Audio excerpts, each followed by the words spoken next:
Elizabeth Sparks, interviewed at Matthews Courthouse, Virginia. Interviewed by Claude Anderson, age 95.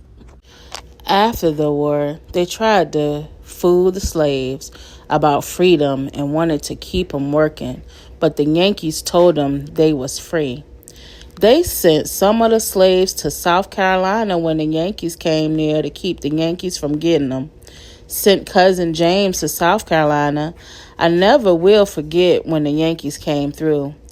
They was taking all the livestock and all the men slaves back to Norfolk and with them to break up the system. White folks was just going to keep on having slaves. The slaves wanted freedom, but they scared to tell the white folks so. Anyway, the Yankees was giving everything to the slaves. I could hear 'em telling old Missy now, yes, give her clothes. Let her take anything she wants. They even took some of Miss Jenny's things and offered them to me. I didn't take them, though, 'cause she been pretty nice to me. What tickled me was my husband, John Sparks. He didn't want to leave me and go 'cause he didn't know where they's taking them nor what they's going to do. But he wanted to be free, so he played lame to keep from going. He was just a limping around. It was all I could do to keep from laughing. I can hear Miss Jeannie now yelling at them Yankees, no, who are you to judge? I'll be the judge. If John Sparks wants to stay here, he'll stay. They was going to take him anyhow, and he went inside to pack, and the baby started crying.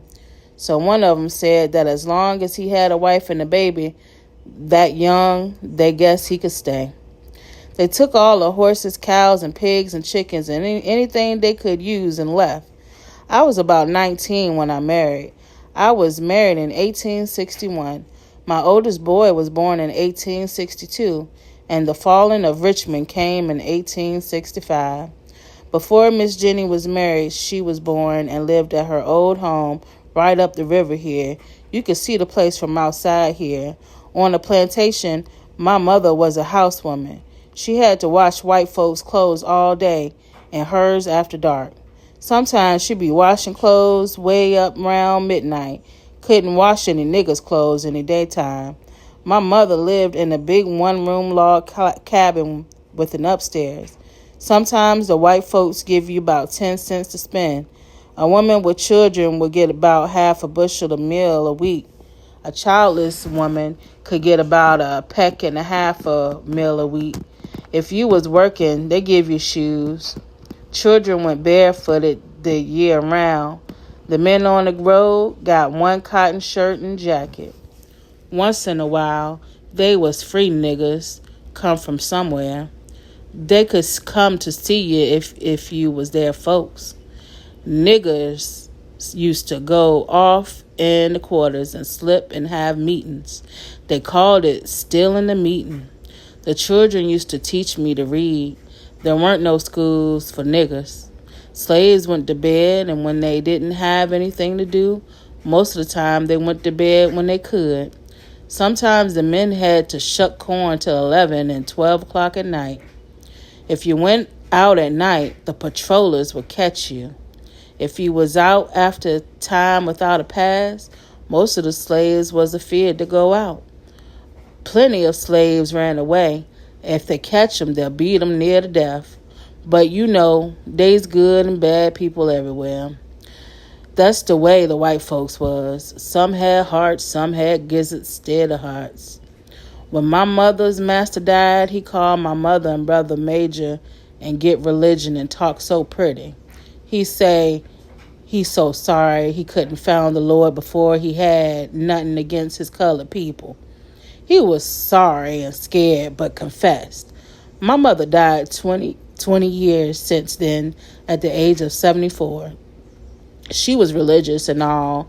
The white folks set store to her. Old Massa done so much wrongness, I couldn't tell you all of it. Slave girl Betty Lily always had good clothes and all the privileges. She was a favorite of his. But can't tell all. God's got all. We used to sing a song when he was shipping the slaves to sell them about. Master's gonna sell us tomorrow. My husband lived on a plantation next to my mistress. He lived with a bachelor master. He tell us once when he was a pickaninny, old Marse William shot at him. He didn't shoot him. He just shoot him in the air. And my old man was so scared, he ran home and got in his mammy's bed. Master Williams used to play with him. They got so bad that they run and grab his legs so he couldn't hardly walk. So when he sees him, he just shoots in the air. Old master, he just come on up to the cabin and say, "Mammy, where that boy?" She say, "In there under the bed. You done scared him to death." Old master go and say, "Boy, what's the matter with you?"